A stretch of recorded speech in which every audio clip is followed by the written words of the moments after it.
안녕하세요, 여러분. 오늘도 마음이야기 채널을 찾아주셔서 정말 감사합니다. 마음이야기 채널은 평범한 사람들의 특별하지 않은 일상 속에서 벌어지는 진짜 이야기들을 전해드리는 채널입니다. 때로는 가슴 아픈 이야기, 때로는 희망을 주는 이야기를 통해 우리 모두가 서로를 이해하고 위로할 수 있는 시간을 만들어가고 있습니다. 혹시 여러분은 인생의 황혼기에도 새로운 사랑이 가능하다고 믿으시나요? 평생을 남을 돌보며 살아온 사람이 마침내 자신의 마음을 돌볼 용기를 낼 수 있다고 생각하시나요? 오늘 들려드릴 이야기는 바로 그런 늦은 나이의 사랑과 용기에 관한 이야기입니다.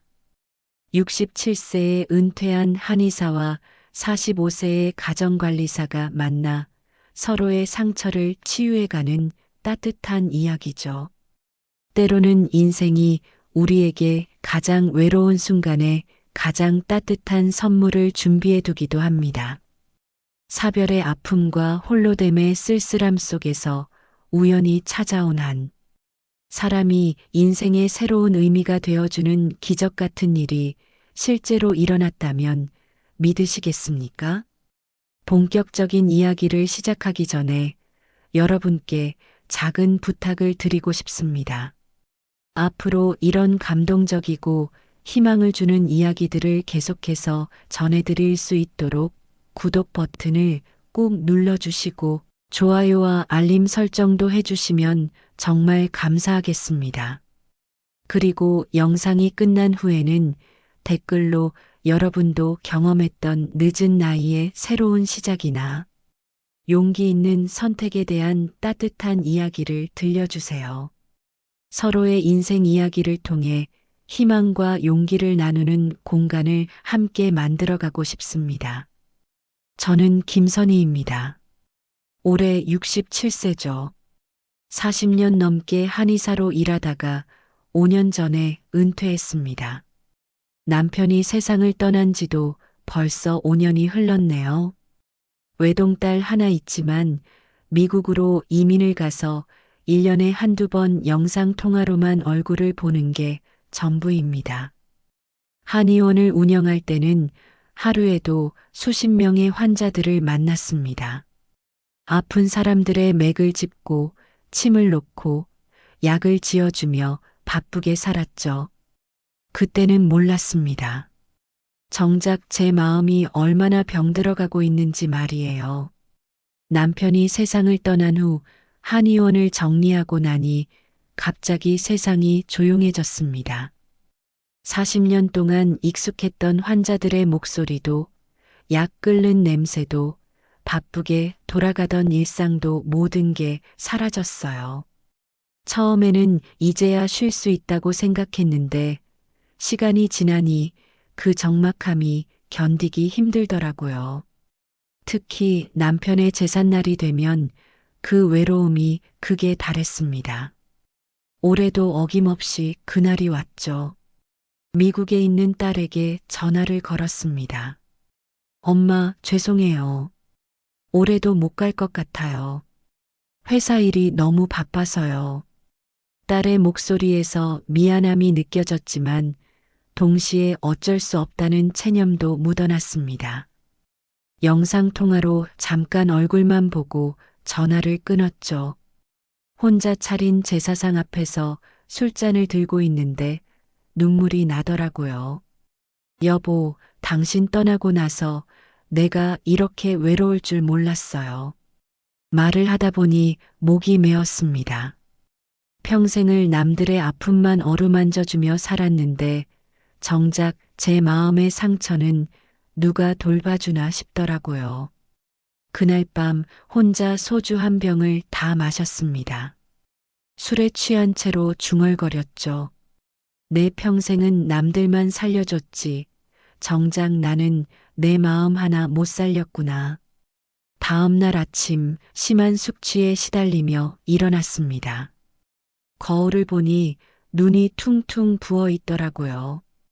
이런 제 모습이 너무 초라해 보였습니다. 67세의 나이에 이렇게 혼자 술 마시고 울고 있다니 스스로가 한심했어요. 그런데 이상하게도 그 순간 마음 한구석에서 작은 목소리가 들렸습니다. 이대로는 안 되겠다는, 뭔가 변화가 필요하다는 목소리였죠.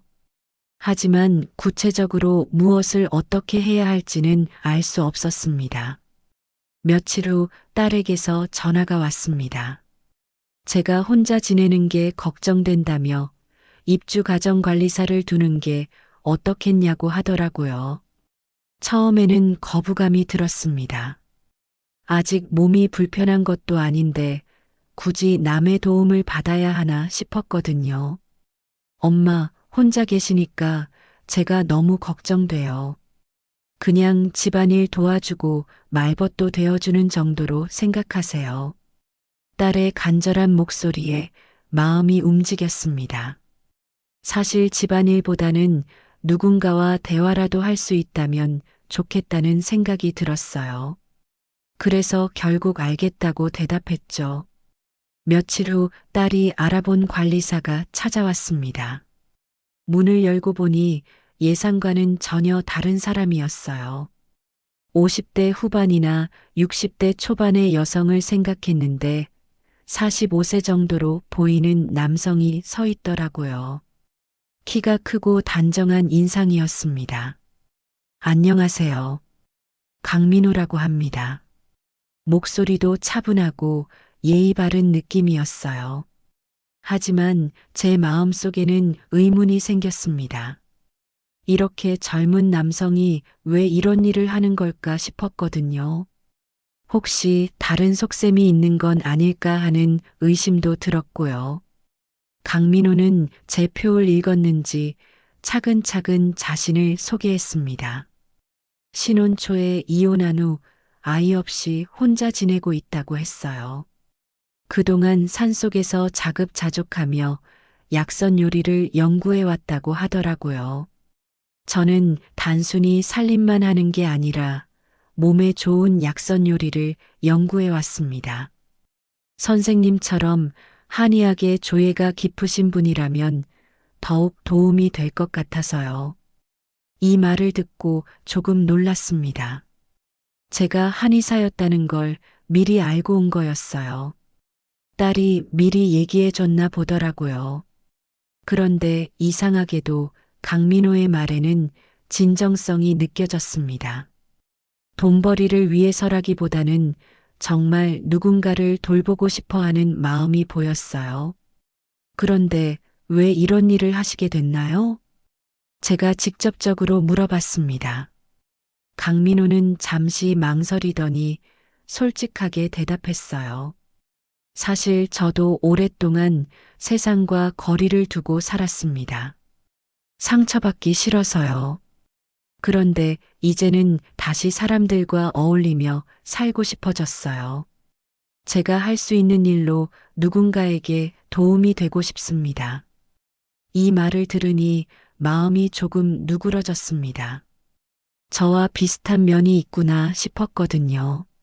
상처를 받고 혼자만의 세계에 갇혀 지내다가 이제야 다시 세상으로 나오려는 사람 말이에요. 결국 일주일 정도 시범적으로 해보기로 했습니다. 강민호는 다음 날부터 출근했어요.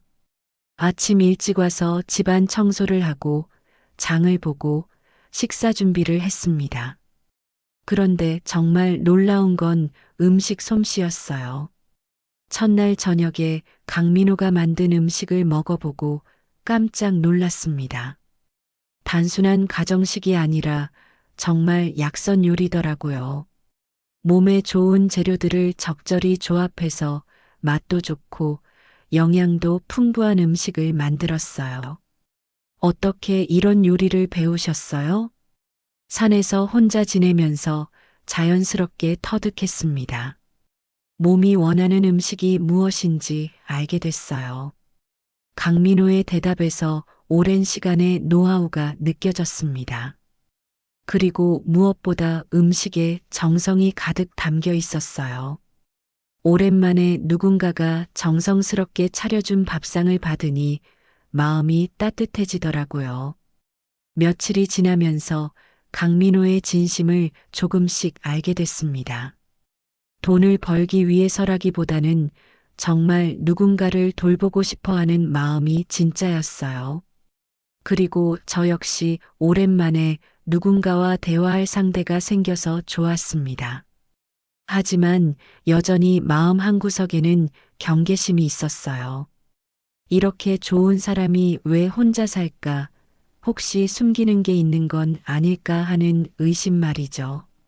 하지만 시간이 지나면서 그런 의심들이 하나씩 사라져 갔습니다. 어느 날 밤이었습니다. 갑자기 가슴이 두근거리고 숨이 가빠오더라고요. 나이가 들면서 가끔 이런 증상이 있었는데 그날 유독 심했어요.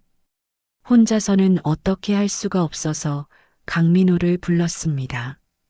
선생님, 괜찮으세요? 강민호가 급하게 달려왔어요.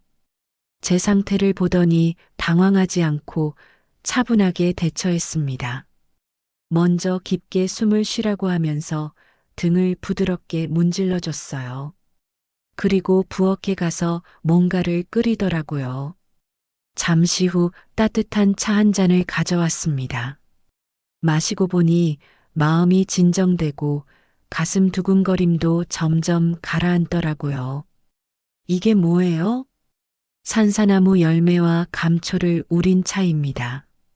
심장을 안정시키는데 도움이 돼요. 강민호의 대답에 놀랐습니다. 한의학 지식이 있는 거였어요. 그것도 상당히 깊이 있게 알고 있더라고요. 어떻게 이런 걸 아세요? 산에서 혼자 지내면서 자연스럽게 배웠습니다. 몸이 아플 때 병원에 갈 수도 없으니까 스스로 치료할 방법을 찾다 보니까요. 그날 밤 강민호는 제가 완전히 안정될 때까지 곁을 지켜줬습니다. 오랜만에 누군가에게 이렇게 세심한 돌봄을 받으니 마음이 뭉클해지더라고요. 평생을 남들만 돌봐주며 살았는데 이제야 누군가가 저를 돌봐주고 있구나 하는 생각이 들었어요. 선생님도 몸부터 돌보셔야지요. 평생 환자만 챙기셨잖아요. 강민호의 이 말이 가슴 깊이 와 닿았습니다. 정말 그랬어요. 저는 평생을 남의 몸만 고쳐주느라 정작 제 몸과 마음은 돌보지 못했거든요. 그날 밤 처음으로 생각했습니다. 이제는 저도 누군가에게 의지해도 되는 게 아닐까 하고 말이에요. 다음 날 아침 일어나니 몸이 한결 가벼워진 느낌이었습니다. 강민호가 끓여준 차 덕분인지 아니면 누군가가 곁에서 돌봐준다는 안심감 때문인지는 모르겠지만 오랜만에 편안한 잠을 잤어요. 어젯밤에 정말 고마웠어요. 별 말씀을요. 이런 게 제가 할 일이죠. 강민호는 담담하게 대답했지만 저는 그의 따뜻한 마음을 느낄 수 있었습니다. 그리고 조금씩 마음의 문이 열리기 시작했어요. 이 사람이라면 믿어도 될 것 같다는 생각이 들었거든요. 그렇게 강민호와 함께 지낸 지 한 달이 지났습니다. 처음의 경계심은 온데간데 없이 사라지고 이제는 없어서는 안 될 소중한 존재가 되어버렸어요. 그리고 무엇보다 오랜만에 웃음을 되찾게 됐습니다. 어느 날 강민호가 뒷마당에 작은 텃밭을 만들겠다고 하더라고요. 직접 키운 채소로 요리를 하면 더 좋을 거라면서요. 처음에는 그냥 두고 보자 했는데 강민호가 열심히 땅을 파고 씨를 뿌리는 모습을 보니 저도 도와주고 싶어졌어요. 선생님, 이건 당귀예요. 여성에게 특히 좋은 약초죠. 이건 감초고, 이건 도라지예요. 모두 기침이나 목 아플 때 좋아요. 강민호는 하나하나 약초의 효능을 설명해 줬습니다. 한의사인 제가 봐도 정확한 지식이었어요. 그리고 무엇보다 식물을 다루는 손길이 정말 부드러웠습니다. 함께 텃밭을 가꾸면서 자연스럽게 대화도 많아졌어요. 강민호의 과거 이야기도 조금씩 들을 수 있었고요. 젊은 나이에 결혼했지만 서로 맞지 않아 일찍 이혼했다고 했어요. 그 후 상처를 치유하기 위해 산속에서 혼자 지내며 자연과 함께 살아왔다고 하더라고요. 외롭지 않으셨어요? 처음에는 외로웠죠. 하지만 시간이 지나면서 혼자만의 평화를 찾았어요. 그런데 이제는 다시 누군가와 함께하고 싶어졌습니다. 강민호의 솔직한 고백에 마음이 따뜻해졌습니다. 저와 비슷한 외로움을 겪었구나 싶었거든요. 그리고 이제 서로가 서로의 외로움을 달래주는 존재가 된 것 같아서 고마웠어요. 텃밭에서 첫 수확을 한 날, 강민호가 특별한 요리를 해줬습니다. 직접 기른 채소들로 만든 비빔밥이었는데 정말 맛있더라고요. 무엇보다 함께 기른 채소로 만든 음식이라서 더욱 의미가 있었어요. 우리가 기른 채소로 만든 첫 요리네요. 정말 뿌듯해요. 선생님과 함께해서 더욱 의미 있어요. 그날 저녁 식사를 하면서 오랜만에 진심으로 웃었습니다. 언제부터인가 잊고 있던 소소한 행복을 다시 느끼게 됐어요. 그리고 생각했습니다. 이게 바로 삶의 기쁨이구나 하고 말이에요. 며칠 후 마을에서 작은 축제가 열린다는 소식을 들었습니다. 오랫동안 집에만 있던 저에게 강민호가 함께 가보자고 제안했어요. 처음에는 망설였지만 강민호의 권유에 결국 나가보기로 했습니다. 축제장에 가보니 오랜만에 보는 이웃들이 반갑게 인사해줬어요. 그리고 강민호가 준비해온 약선 음식을 사람들과 나눠 먹었는데 모두들 맛있다고 칭찬하더라고요. 이런 건강한 음식을 어디서 배우셨어요? 정말 몸에 좋을 것 같아요. 사람들의 반응이 좋으니 강민호도 기뻐했고 저도 덩달아 기분이 좋아졌어요. 오랜만에 사람들과 어울리니 삶의 활력이 생기는 느낌이었습니다. 축제가 끝나고 집으로 돌아오는 길에 강민호가 말했어요. 선생님이 활짝 웃으시니 제가 사는 보람이 있네요. 이 말을 들으니 가슴이 뭉클해졌습니다. 정말 오랜만에 누군가가 제 웃음을 소중히 여겨준다는 느낌을 받았거든요. 그리고 저도 강민호 덕분에 다시 웃을 수 있게 됐다는 생각이 들었어요. 그날 밤 잠자리에 들면서 생각했습니다. 이제 정말 혼자가 아니구나. 누군가 제 곁에 있어주고 제 마음을 따뜻하게 해주는 사람이 있구나 하고 말이에요. 그리고 처음으로 인정했습니다. 강민호가 단순한 관리사가 아니라 제게 소중한 존재가 되어버렸다는 걸 말이에요. 하지만 동시에 두려움도 생겼습니다. 이렇게 의지하게 되면 나중에 떠날 때 더 외로워지는 건 아닐까 하는 걱정이었죠. 하지만 그런 걱정보다는 지금 이 순간의 행복이 더 소중하다는 생각이 들었어요. 그런데 며칠 후 예상치 못한 일이 일어났습니다. 평소보다 일찍 잠자리에 들었는데 새벽에 갑자기 가슴이 너무 아프더라고요. 숨도 제대로 쉴 수 없을 정도였어요. 급하게 강민호를 불렀지만 대답이 없었습니다. 그때는 강민호가 자신의 집에 가 있을 시간이었거든요. 어쩔 수 없이 119에 신고를 했고 곧바로 병원으로 이송됐습니다. 응급실에서 검사를 받아보니 심근경색 초기 증상이라고 하더라고요. 다행히 빨리 발견해서 큰 문제는 없다고 했지만 며칠간 입원해야 한다고 했어요. 병원 침대에 누워 있으니 갑자기 무서워졌습니다. 만약 강민호가 없었다면 어떻게 됐을까 하는 생각이 들었거든요. 그리고 이제야 깨달았어요. 강민호가 제게 얼마나 소중한 존재인지 말이에요. 다음 날 아침 강민호가 병실로 찾아왔습니다. 손에는 보온병을 들고 있었어요. 선생님, 괜찮으세요? 정말 놀랐어요. 강민호의 목소리에서 진심 어린 걱정이 느껴졌습니다. 그리고 보온병에는 몸에 좋은 약선죽이 들어 있었어요.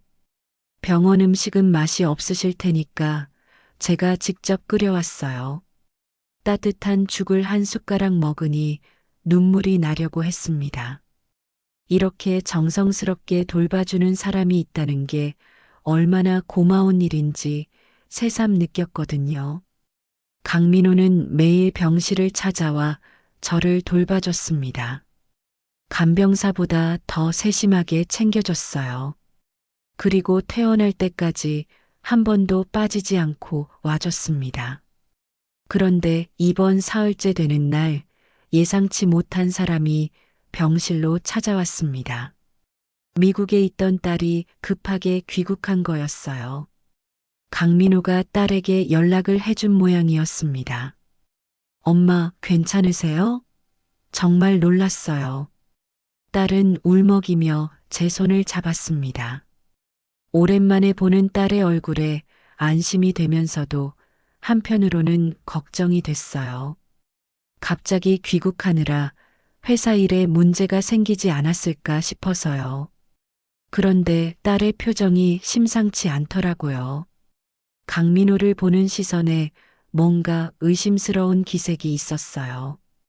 그리고 강민호가 잠시 자리를 비운 사이에 저에게 말했습니다. 엄마, 저 남자 정체가 뭐예요? 왜 이렇게 엄마를 챙기는 거죠? 딸의 목소리에서 경계심이 느껴졌습니다. 저는 강민호가 얼마나 좋은 사람인지 설명했지만 딸은 쉽게 받아들이지 못하는 것 같았어요. 엄마, 혹시 저 사람이 엄마 재산을 노리는 건 아닐까요? 요즘 그런 사기꾼들이 많다고 하던데요. 딸의 말에 기분이 상했습니다. 강민호가 얼마나 진심으로 저를 돌봐주는지 아는데 그런 식으로 의심한다니요. 하지만 딸 입장에서는 걱정되는 마음도 이해가 갔어요. 그날 저녁 강민호가 다시 병실에 왔을 때 딸과 마주쳤습니다. 딸은 강민호에게 직접적으로 물어봤어요. 죄송하지만 어떤 일을 하시는 분인가요? 왜 우리 엄마를 이렇게 챙겨주시는 거죠? 강민호는 당황하지 않고 차분하게 대답했습니다. 자신이 가정관리사로 일하고 있으며 단순히 일 때문이 아니라 진심으로 저를 돌보고 있다고 설명했어요. 하지만 딸은 쉽게 납득하지 못하는 것 같았습니다.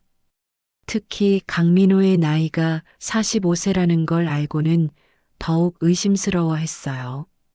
45세면 아직 젊은 나이인데 왜 이런 일을 하시나요? 그리고 우리 엄마는 67세예요. 나이 차이가 너무 나는데 딸의 말에 담긴 의미를 알 수 있었습니다. 혹시 강민호가 다른 목적이 있는 건 아닌지 의심하고 있는 거였어요. 그 순간 강민호의 표정이 어두워지는 걸 봤습니다. 죄송합니다. 오해를 불러일으킨 것 같네요. 강민호는 조용히 말하고는 병실을 나갔습니다. 그 뒷모습이 너무 쓸쓸해 보여서 마음이 아팠어요. 딸과 둘만 남았을 때 저는 강민호를 변호했습니다.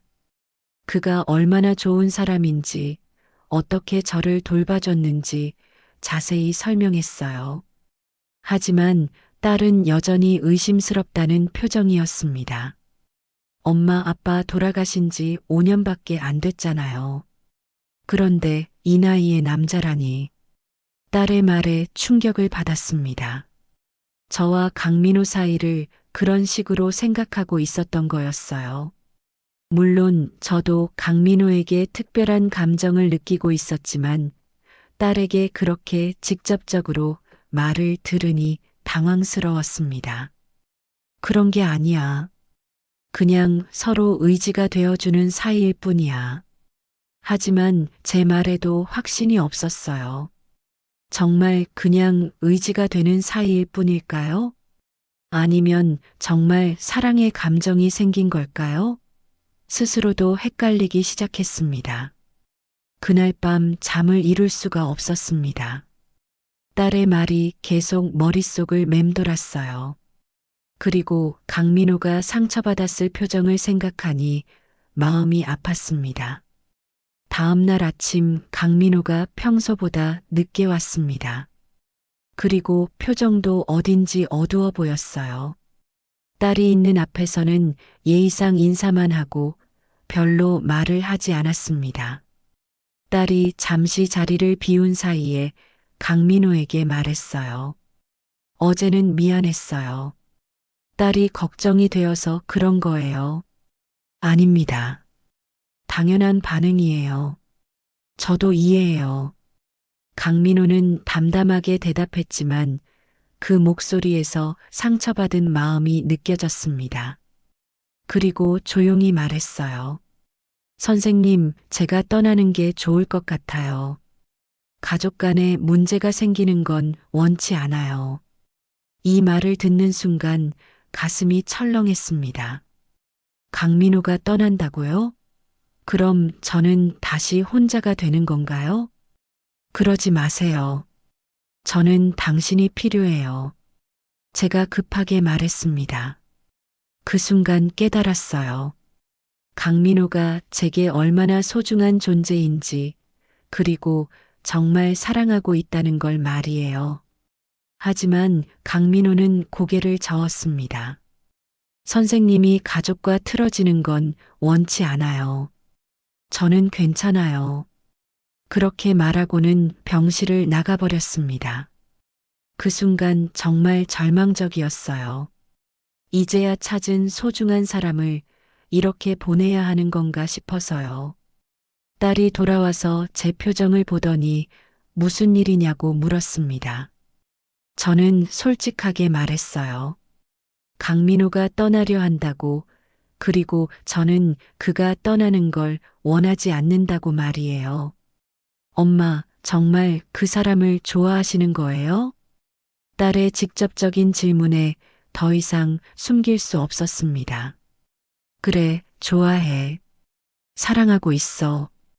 이 말을 하고 나니 오히려 마음이 후련해졌습니다. 더 이상 제 감정을 숨기고 싶지 않았어요. 딸은 한동안 말이 없었습니다. 그리고 한숨을 쉬며 말했어요. 엄마 나이의 사랑이라니. 정말 창피해요. 이 말에 화가 났습니다. 나이가 들면 사랑하면 안 되는 건가요? 67세라고 해서 감정이 없는 건가요? 창피한 게 뭐가 있어? 나도 사람인데 사랑할 수 있는 거 아니야? 하지만 엄마 아빠 생각은 안 하세요? 딸의 말에 가슴이 아팠습니다. 물론 남편을 사랑했고 지금도 그리워하고 있어요. 하지만 그렇다고 해서 평생 혼자 살아야 하는 건가요? 아빠를 사랑했던 건 사실이야. 지금도 그리워하고 있어. 하지만 아빠도 내가 혼자 외롭게 사는 걸 원하지 않을 거야. 제 말에 딸도 할 말이 없는 것 같았습니다. 그리고 며칠 후 퇴원하는 날 딸이 마지막으로 말했어요. 엄마가 정말 행복하시다면 저도 반대하지 않을게요. 하지만 조심하세요. 딸의 마음도 이해했습니다. 걱정되는 마음에서 나온 말이라는 걸 알았거든요. 하지만 이제 제 결정은 확고했어요. 강민호와 함께 살고 싶다는 마음 말이에요. 퇴원 후 집에 돌아왔을 때 강민호는 이미 짐을 정리하고 있었습니다. 정말 떠날 준비를 하고 있는 거였어요. 뭐 하는 거예요? 선생님, 그동안 정말 감사했습니다.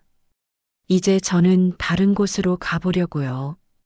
강민호의 말에 가슴이 찢어지는 것 같았습니다. 이렇게 보낼 수는 없었어요. 떠나지 마세요. 저는 당신이 필요해요. 선생님, 아니, 필요한 게 아니라 사랑해요. 당신을 사랑하고 있어요. 드디어 제 진심을 고백했습니다. 67세의 나이에 사랑 고백을 하게 될 줄은 몰랐지만 더 이상 숨기고 싶지 않았어요. 강민호는 깜짝 놀란 표정을 지었습니다.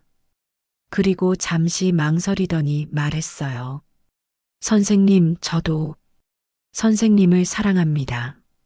하지만 나이 차이도 많고 주변에서 좋지 않게 볼 텐데 그런 건 상관없어요. 내 인생은 내가 결정할 거예요. 그날 밤 우리는 오랫동안 이야기를 나눴습니다. 서로의 진심을 확인하고 앞으로 어떻게 살아갈 것인지에 대해서도 얘기했어요. 그리고 결정했습니다. 함께 살아가기로 말이에요. 며칠 후 딸에게 전화를 걸어 우리의 결정을 알렸습니다. 딸은 처음에는 반대했지만 제 확고한 의지를 보고는 결국 인정해줬어요. 엄마가 정말 행복하시다면 저도 응원할게요. 딸의 이 말을 듣고 눈물이 났습니다. 이제야 정말 자유롭게 사랑할 수 있게 된 거였어요. 강민호와 저는 새로운 시작을 했습니다. 단순한 관리사와 고객 관계가 아니라 서로 사랑하는 사이로 말이에요. 그리고 함께 뒷마당의 텃밭을 더 크게 만들어 약초 정원을 가꾸기 시작했습니다. 몇 달 후에는 작은 약선 힐링 체험 하우스를 열었어요. 강민호의 요리 솜씨와 제 한의학 지식을 합쳐서 마을 사람들에게 건강한 음식과 치료를 제공하는 공간이었죠. 처음에는 의심스러워하던 마을 사람들도 시간이 지나면서 우리를 인정해줬어요. 그리고 무엇보다 저희가 정말 행복해하는 모습을 보고는 축복해주더라고요. 어느 날 저녁 약초 정원에서 강민호와 함께 차를 마시며 말했습니다. 사랑은 늦게 오는 게 아니라 가장 필요한 순간에 오는 거야. 강민호도 고개를 끄덕이며 대답했어요. 맞아요. 우리가 만난 것도 우연이 아니라 운명이었던 것 같아요. 67세와 45세. 나이로 보면 많은 차이가 나지만 마음은 하나였습니다. 서로의 상처를 치유해주고 외로움을 달래주는 소중한 존재가 된 거죠. 지금도 매일 아침 강민호가 끓여주는 약선차를 마시며 하루를 시작합니다. 그리고 함께 정원을 가꾸며 행복한 시간을 보내고 있어요. 평생을 남들만 돌봐주며 살았지만 이제는 서로를 돌보며 진짜 행복을 찾았습니다. 가끔 사람들이 물어봅니다. 이 나이에 사랑이 가능하냐고 말이에요. 저는 자신 있게 대답해요. 사랑에는 나이가 없다고, 진심은 언제나 통한다고 말이죠. 미국에 있는 딸도 이제는 우리를 완전히 인정해줬습니다. 영상 통화를 할 때마다 강민호에게도 안부를 묻고 언제 한번 남편과 함께 한국에 와서 인사드리겠다고 해요. 그렇게 1년이 흘렀습니다. 저희의 약선 힐링 체험 하우스는 입소문을 타면서 점점 더 많은 사람들이 찾아오게 됐어요. 처음에는 마을 사람들만 오시던 것이 이제는 인근 도시에서도 일부러 찾아오시는 분들이 생겼습니다. 어느 날 60대 후반으로 보이는 여성분이 혼자 찾아오셨어요. 박영숙이라고 하시는 분이었는데 표정이 무척 어두우셨습니다.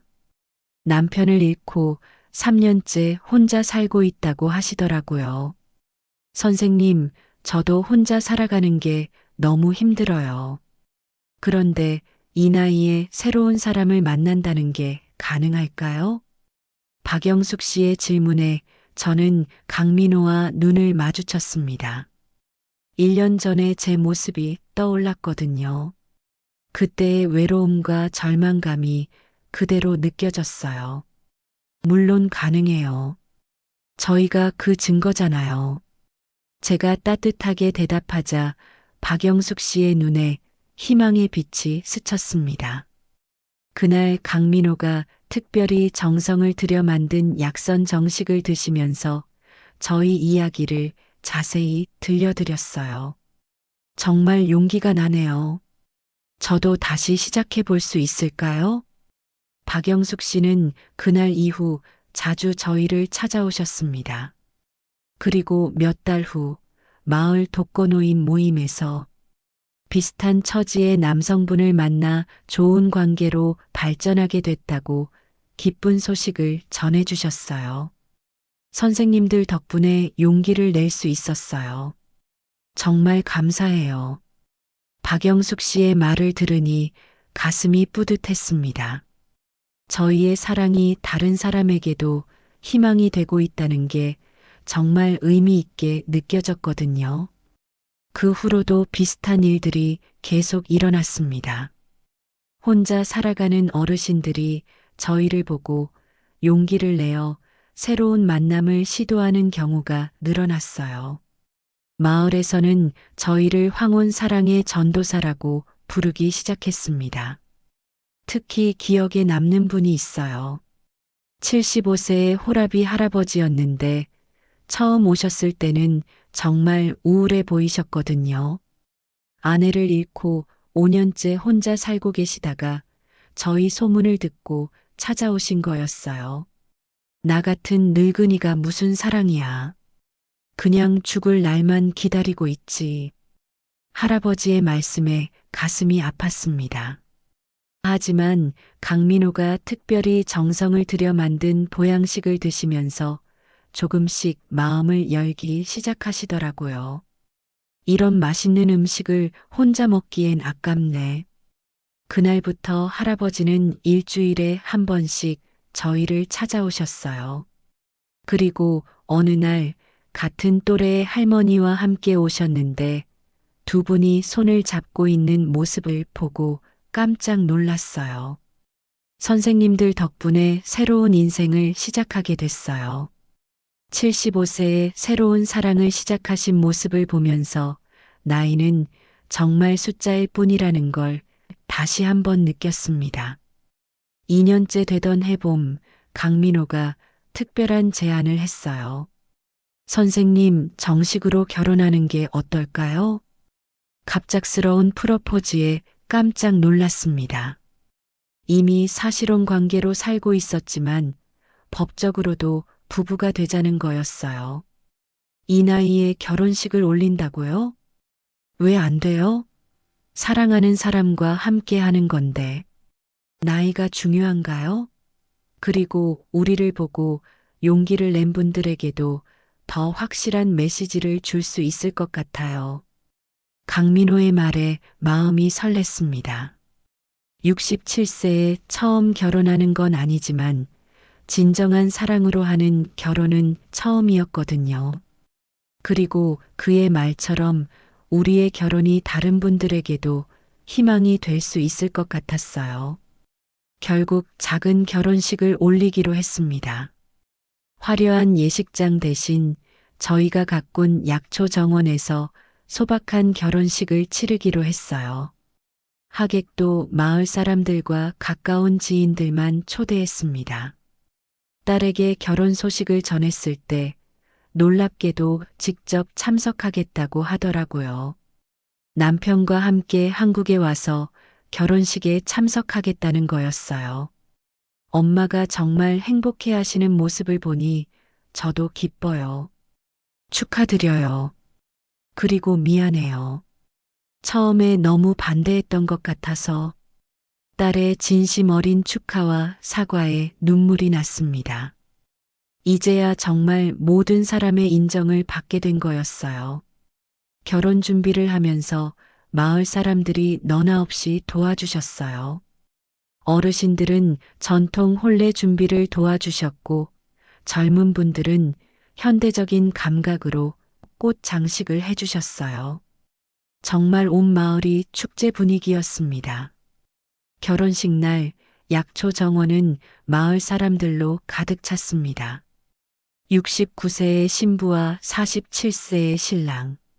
나이로만 보면 특이한 커플이었지만 모든 사람들이 진심으로 축하해 줬어요. 특히 감동적이었던 건 박영숙 씨를 비롯해 저희를 보고 용기를 낸 여러 어르신들이 각자의 새로운 파트너와 함께 참석한 것이었습니다. 마치 황혼 사랑의 축제 같았어요. 오늘 이 자리에 서게 된 것만으로도 기적 같습니다. 69세에 이런 행복을 누릴 수 있다니 정말 감사합니다. 제가 소감을 말하자 모든 사람들이 박수를 쳐줬습니다. 그리고 강민호도 말했어요. 나이는 숫자일 뿐이에요. 진정한 사랑 앞에서는 모든 게 의미 없어집니다. 그리고 우리의 사랑이 많은 분들에게 희망이 되고 있다는 것이 가장 큰 축복입니다. 결혼식 후 피로연에서는 강민호가 직접 만든 약선 요리들이 나왔습니다. 모든 하객들이 맛있다며 칭찬해 주셨고 특히 미국에서 온 사위가 깜짝 놀라더라고요. 어머니, 정말 좋은 분을 만나셨네요. 이런 요리는 처음 먹어봐요. 그리고 두 분이 정말 행복해 보이세요. 사위의 인정까지 받으니 더욱 뿌듯했습니다. 딸도 강민호와 대화를 나누면서 완전히 마음을 열었어요. 민호 아버지, 우리 엄마 잘 부탁드려요. 그리고 처음에 반대했던 것 용서해 주세요.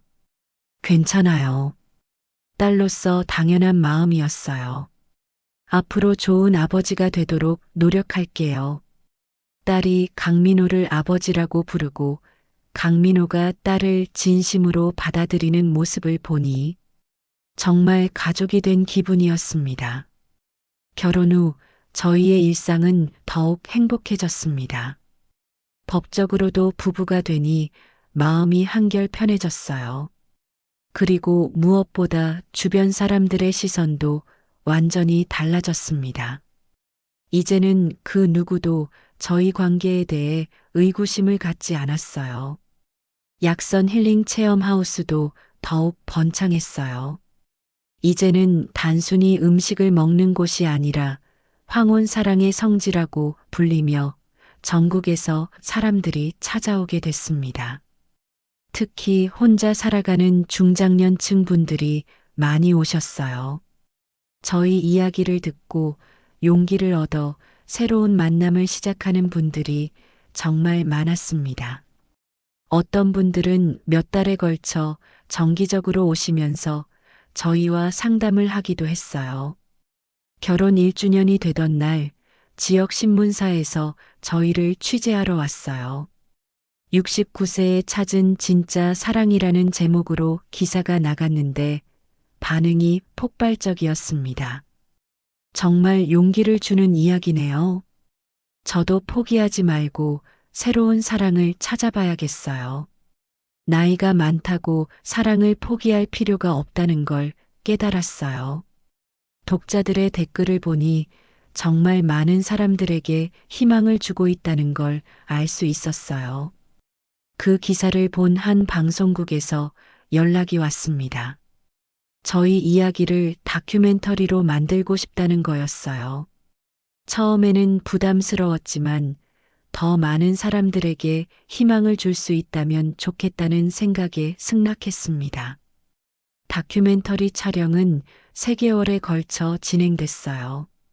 저희의 일상부터 시작해서 약선 힐링 체험 하우스 운영 모습, 그리고 저희를 보고 용기를 낸 다른 커플들의 이야기까지 담았습니다. 특히 75세에 새로운 사랑을 시작한 할아버지와 할머니의 이야기도 포함되어 더욱 감동적이었어요. 촬영 과정에서 만난 PD님도 감동을 받으셨다고 하더라고요. 정말 아름다운 사랑이에요. 이런 이야기가 더 알려져야 한다고 생각해요. 특히 고령화 사회에서 중장년층의 외로움이 심각한 사회 문제가 되고 있는데 선생님들 같은 분들이 희망이 되고 있어요. 다큐멘터리가 방송된 후 반응은 상상 이상이었습니다. 시청률도 높았지만 무엇보다 시청자들의 반응이 뜨거웠어요. 방송국에는 감동했다는 시청자들의 전화가 빗발쳤고 저희에게도 전국에서 편지와 전화가 쏟아졌습니다.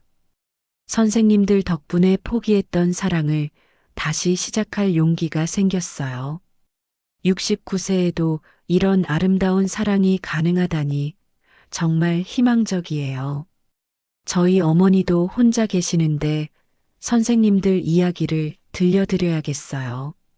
80세인 아버지가 방송을 보시고 새로운 만남에 관심을 보이세요. 이런 반응들을 보면서 저희가 단순히 개인적인 행복을 찾은 게 아니라 사회적으로도 의미 있는 일을 하고 있다는 걸 느꼈습니다. 방송 후 약선 힐링 체험하우스는 예약이 몇 달씩 밀릴 정도로 인기를 끌었어요.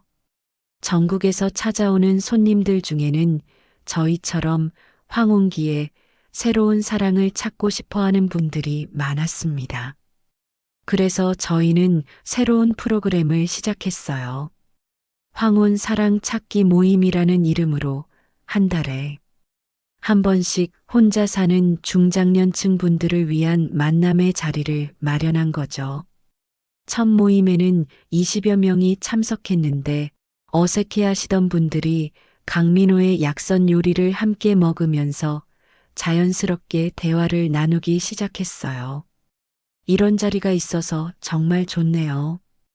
혼자 살다 보니 새로운 사람을 만날 기회가 없었는데, 나이 때문에 망설였는데 여기 와 보니 용기가 나네요. 참석자들의 반응이 좋아서 정기적으로 계속하기로 했습니다. 그리고 정말 놀라운 일들이 일어나기 시작했어요. 두 번째 모임에서 만난 65세의 김철수 씨와 62세의 이미경 씨가 서로 마음을 열고 연락을 주고받기 시작했습니다. 세 번째 모임에서는 70세의 박정호 씨와 68세의 최순덕 씨가 의기투합했어요. 특히 김철수 씨와 이미경 씨의 이야기는 정말 감동적이었어요. 김철수 씨는 아내를 잃고 7년째 혼자 살고 계셨는데 자식들이 모두 외국에 나가 있어서 정말 외로우셨대요. 이미경 씨도 비슷한 상황이었고요. 처음에는 이 나이에 무슨 사랑이냐 싶었는데 이미경 씨와 대화를 나누다 보니 마음이 편해지더라고요. 저도 마찬가지예요. 철수 씨와 함께 있으면 젊어지는 기분이에요. 6개월 후 김철수 씨와 이미경 씨가 저희 약초 정원에서 결혼식을 올렸습니다. 저희가 주례를 서주었는데 정말 감동적이었어요. 선생님들이 없었다면 이런 행복을 찾을 수 없었을 거예요. 65세의 새로운 인생을 시작하게 됐어요. 김철수 씨의 말에 눈물이 났습니다. 저희의 사랑이 다른 사람들의 사랑으로 이어지고 있다는 게 정말 기뻤거든요. 그 후로도 계속해서 커플들이 탄생했습니다. 1년 동안 총 8쌍의 커플이 만났고 그중 4쌍이 결혼까지 했어요. 마을에서는 저희 약초 정원을 사랑의 성지라고 부르기 시작했습니다. 어느 날 서울에서 70대 할머니 한 분이 찾아오셨어요. 손자와 함께 온 김순자 씨였는데 남편을 잃고 10년째 혼자 살고 있다고 하셨습니다. 할머니가 TV에서 선생님들 이야기를 보고 꼭 만나보고 싶다고 하셔서 모시고 왔어요. 할머니가 요즘 너무 우울해 하셔서 걱정이었거든요.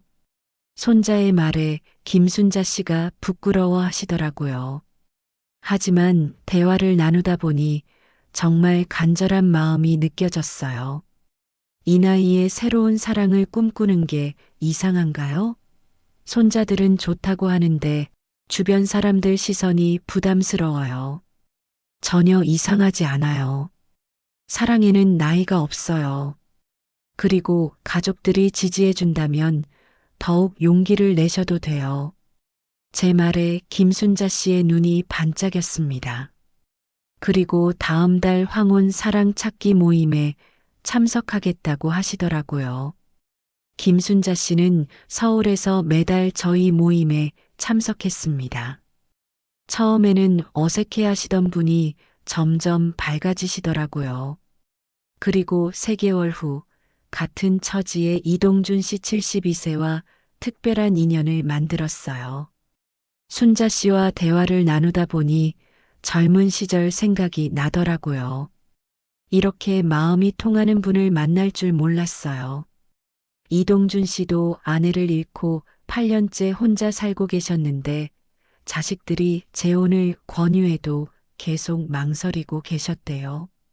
하지만 김순자 씨를 만나면서 새로운 용기를 얻으셨다고 하더라고요. 두 분의 결혼식도 저희 약초 정원에서 열렸습니다. 70대의 늦은 결혼이었지만 그 어떤 결혼식보다 아름다웠어요. 특히 양가 자녀들이 모두 참석해서 진심으로 축하해주는 모습이 감동적이었습니다. 인생에서 가장 행복한 날이에요. 70세에 이런 선물을 받을 줄 몰랐어요. 김순자 씨의 말을 들으며 저도 덩달아 행복했습니다. 저희의 사랑이 이렇게 많은 사람들에게 희망과 용기를 주고 있다니 정말 보람차져요. 시간이 흐르면서 저희 약선 힐링 체험하우스는 단순한 식당을 넘어서 황혼 사랑의 메카가 되었습니다. 전국 각지에서 찾아오는 사람들로 항상 북적였고 예약은 항상 만석이었어요. 강민호는 더 많은 사람들을 수용하기 위해 체험하우스를 확장했습니다. 숙박시설도 마련해서 멀리서 오는 분들이 며칠씩 머물 수 있게 했어요. 그리고 황혼 사랑에 대한 상담실도 별도로 만들었습니다. 상담실에서는 매일 새로운 분들을 만났어요. 혼자 살아가는 외로움을 호소하는 분들, 새로운 사랑을 시작하고 싶지만 용기가 없는 분들, 자식들의 반대로 고민하는 분들까지 정말 다양했습니다. 선생님, 저는 78세인데 너무 늦은 건 아닐까요? 자식들이 재산 문제를 걱정하는데 어떻게 설득해야 할까요? 새로운 사람을 어디서 어떻게 만나야 할지 모르겠어요. 이런 질문들에 하나하나 정성껏 답변해 드렸습니다. 저희가 겪었던 경험을 바탕으로 실질적인 조언을 해드릴 수 있었어요. 3년째 되던 해 저희는 책을 출간하게 됐습니다. 69세에 찾은 진짜 사랑이라는 제목의 자서전이었어요. 출판사에서 먼저 제안해 왔는데 더 많은 사람들에게 희망을 주고 싶어서 승낙했습니다. 책에는 저희의 만남부터 시작해서 사랑을 키워가는 과정, 그리고 주변의 반대를 극복하고 결혼에 이르기까지의 모든 과정이 담겨 있었어요. 특히 저희를 보고 용기를 낸 다른 커플들의 이야기도 함께 실었습니다. 책을 쓰는 과정에서 저희의 지난 시간들을 되돌아볼 수 있었어요. 처음 만났을 때의 설렘, 사랑을 확인하는 과정, 주변의 반대와 오해, 그리고 결국 모든 것을 극복하고 행복을 찾기까지의 여정이 새록새록 떠올랐습니다. 책이 출간되자마자 베스트셀러가 됐어요. 서점에서는 연일 사인의 요청이 들어왔고 각종 방송 프로그램에서도 출연 요청을 해왔습니다. 정말 감동적인 이야기예요. 이 나이에도 이런 사랑이 가능하다니 희망적이에요. 우리 부모님께도 권해드리고 싶어요. 독자들의 반응은 뜨거웠습니다. 특히 중장년층 독자들의 반응이 좋았어요. 많은 분들이 저희 책을 읽고 새로운 사랑에 대한 용기를 얻었다고 했습니다. 어느 날 부산에서 60대 여성분이 전화를 주셨어요. 선생님들 책을 읽고 용기를 냈어요. 그래서 혼자 살던 이웃 할아버지에게 먼저 말을 걸었는데 지금 사귀고 있어요. 다음 달에 결혼 예정이에요. 이런 소식들을 들을 때마다 정말 뿌듯했습니다. 저희의 이야기가 전국의 외로운 사람들에게 희망이 되고 있다는 걸 실감할 수 있었거든요. 책 출간 기념 사인회를 전국 각지에서 열었는데 어디를 가나 사람들로 가득했어요. 그리고 많은 분들이 자신의 이야기를 들려주셨습니다. 저도 남편을 잃고 혼자 살고 있는데 선생님들 보니까 용기가 나요. 이 나이에 사랑을 포기했는데 다시 시작해볼까 해요. 딸이 반대하는데 선생님들은 어떻게 설득하셨어요? 이런 말들을 들을 때마다 저희가 하고 있는 일이 얼마나 의미 있는지 깨달았습니다. 4년째 되던 해 저희는 황혼 사랑 찾기 모임을 전국으로 확대했습니다. 서울, 부산, 대구, 광주 등 주요 도시에서 정기적으로 모임을 개최하기 시작한 거죠. 각 지역의 모임마다 30-10명씩 참석했고 매번 새로운 커플들이 탄생했어요. 1년 동안 전국에서 총 50상 이상의 커플이 만났고 그중 절반 이상이 결혼까지 했습니다. 특히 기억에 남는 커플이 있어요. 대구에서 만난 80세 할아버지와 76세 할머니였는데 두 분 모두 자식들의 극심한 반대에 부딪혔대요.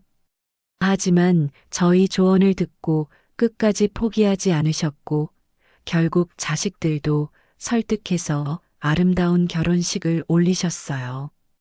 80세에 새로운 사랑을 시작한다니 처음에는 자식들이 정신 나갔다고 했어요. 하지만 저희가 얼마나 행복한지 보더니 결국 축복해 주더라고요. 할아버지의 말씀에 정말 감동했습니다. 나이는 정말 숫자일 뿐이라는 걸 다시 한번 확인할 수 있었어요.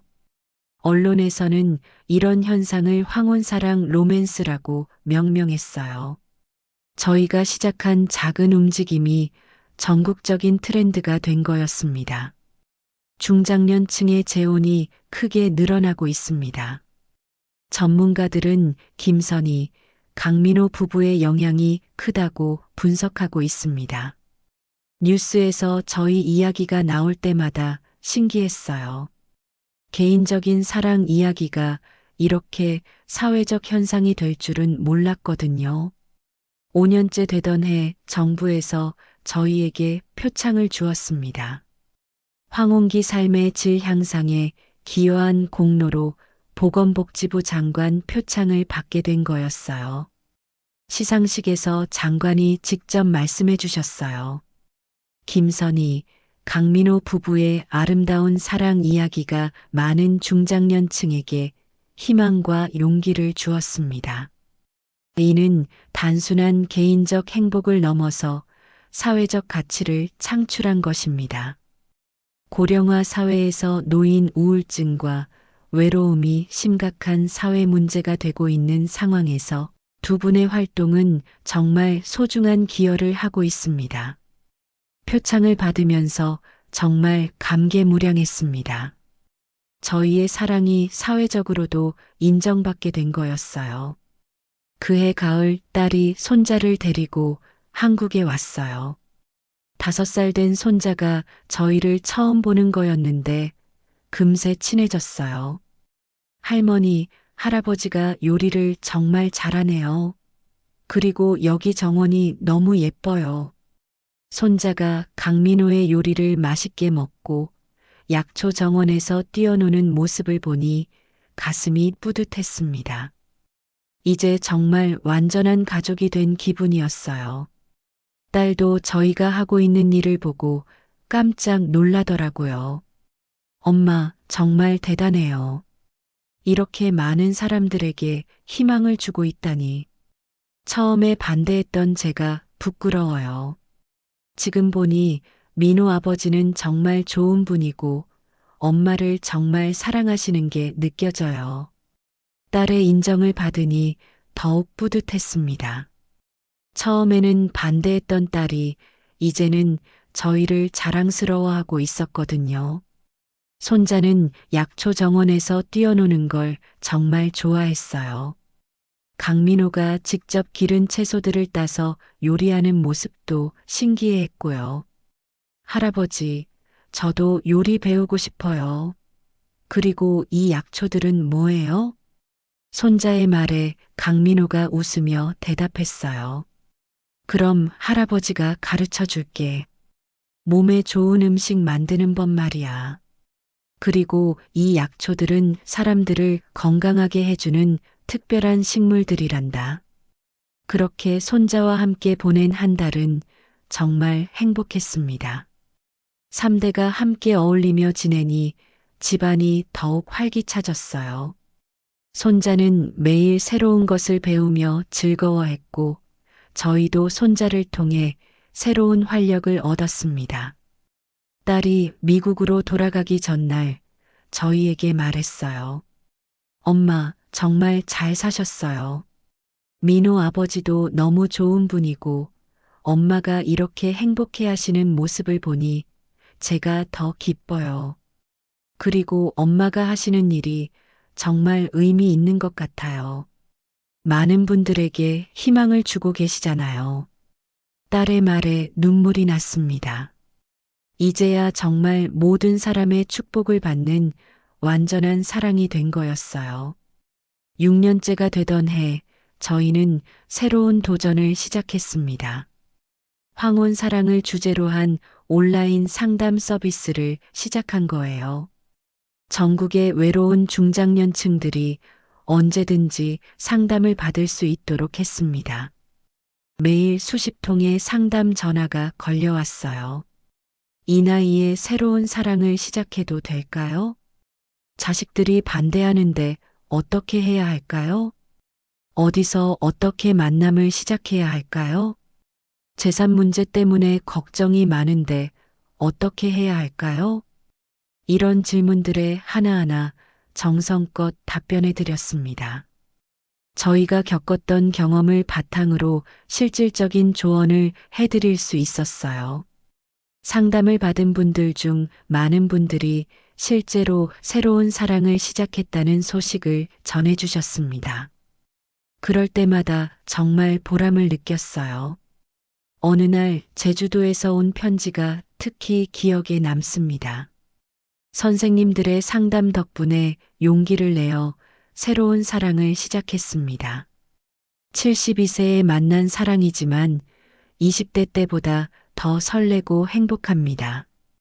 자식들도 처음에는 반대했지만 제가 얼마나 행복한지 보더니 이제는 응원해주고 있어요. 정말 감사합니다. 이런 편지들을 받을 때마다 저희가 하고 있는 일의 가치를 실감했습니다. 7년째 되던 해, 저희는 드디어 전국적인 황혼 사랑 찾기 네트워크를 구축했습니다. 전국 주요 도시 20곳에서 정기적으로 모임을 개최하고 온라인으로도 연결되는 시스템을 만든 거죠. 이 네트워크를 통해 지금까지 총 500쌍 이상의 커플이 탄생했고 그중 300쌍 이상이 결혼까지 했습니다. 정말 놀라운 성과였어요.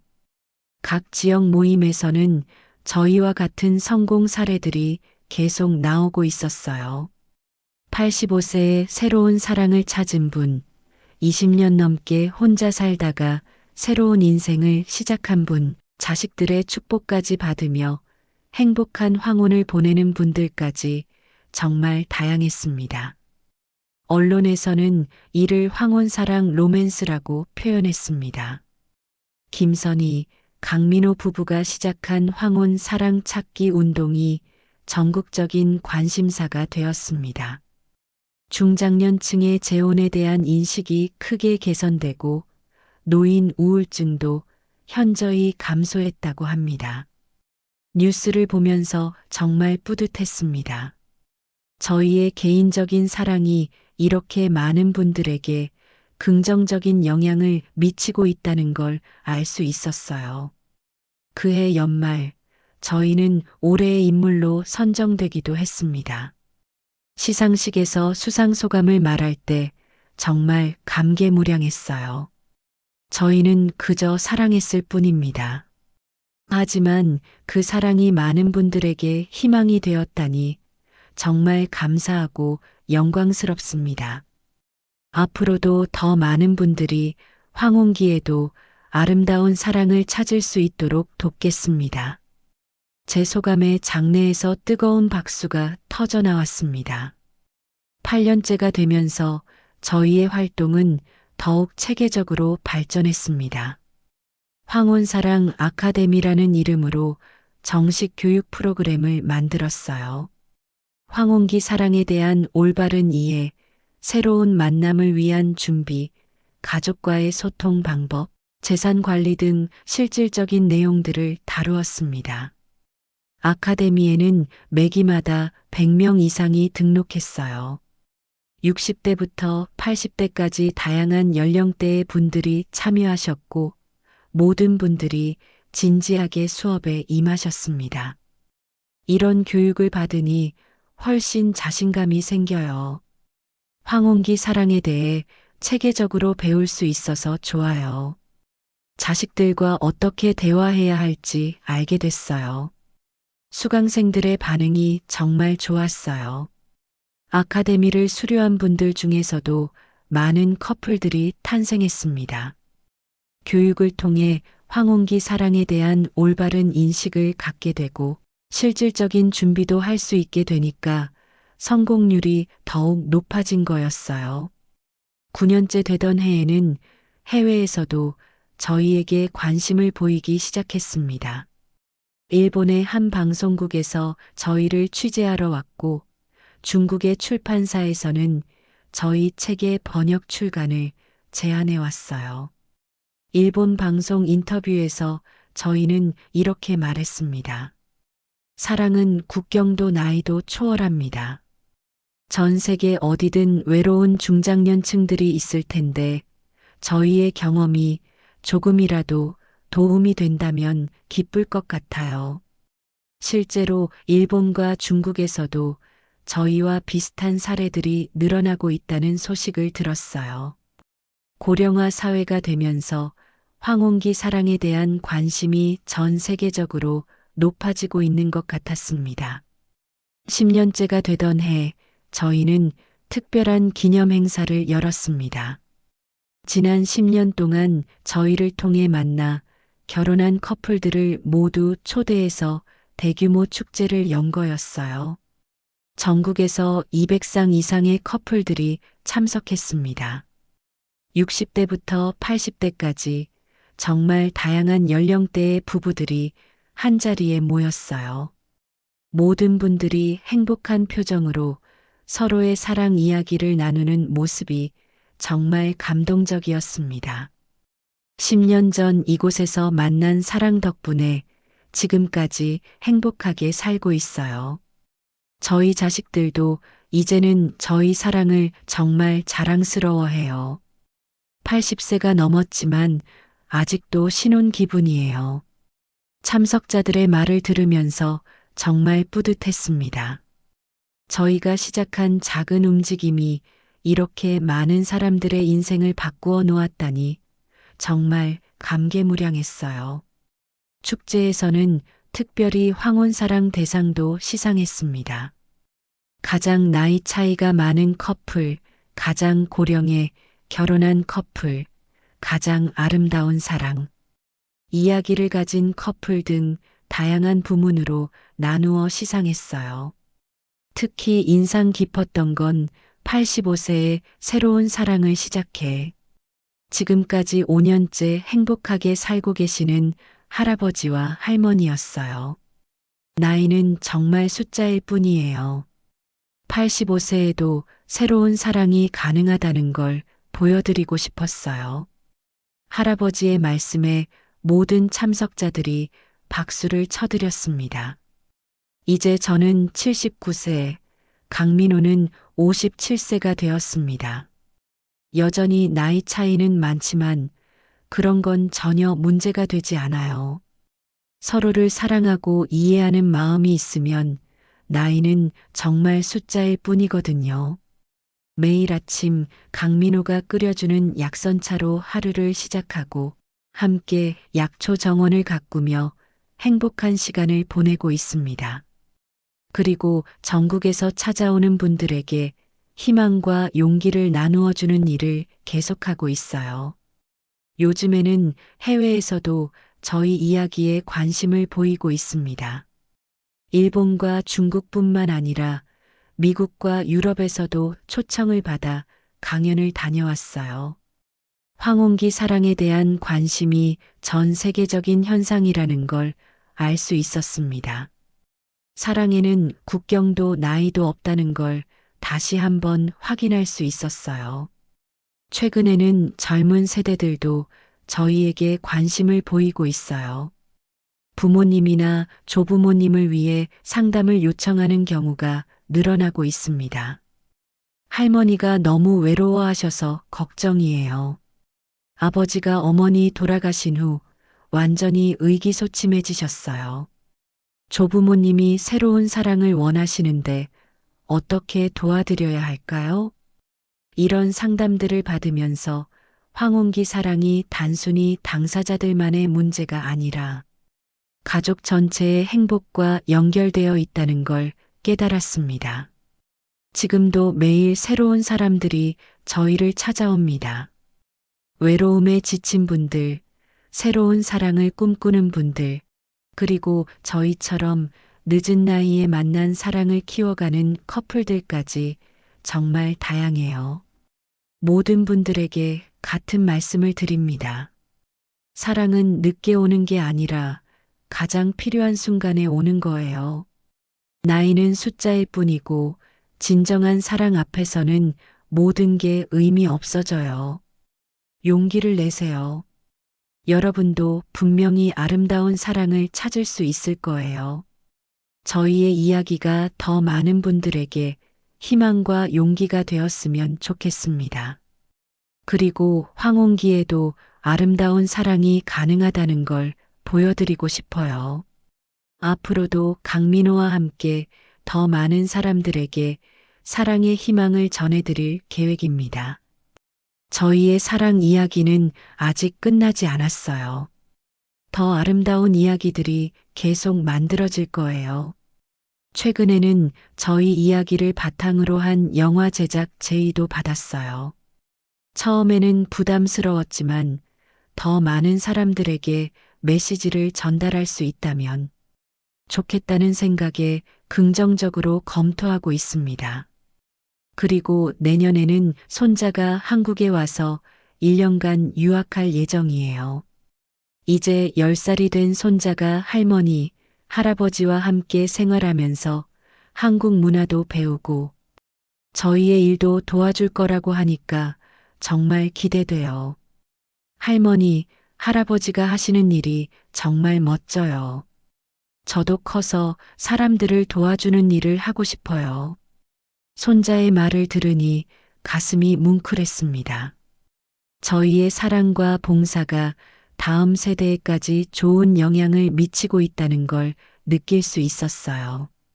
저희의 사랑은 이제 개인적인 행복을 넘어서 많은 사람들에게 희망과 용기를 주는 사회적 자산이 되었습니다. 앞으로도 이 소중한 사명을 다하며 더 많은 분들의 황혼기가 아름다운 사랑으로 물들 수 있도록 최선을 다할 것입니다. 이 이야기는 실제 사연을 바탕으로 각색된 것이며 등장인물의 이름과 세부 상황은 모두 가상으로 구성되었음을 알려드립니다. 하지만 이런 따뜻한 만남과 새로운 시작이 우리 주변에서 실제로 일어나고 있다는 것 그리고 진정한 사랑은 나이를 뛰어넘는다는 것만큼은 분명한 사실인 것 같습니다. 끝까지 들어주셔서 정말 감사합니다. 다음에도 더욱 감동적이고 희망을 주는 이야기로 찾아뵙겠습니다. 여러분 모두 사랑하는 사람들과 행복한 시간 보내시기 바라며 오늘 하루도 따뜻하고 좋은 일만 가득하시길 바랍니다. 감사합니다.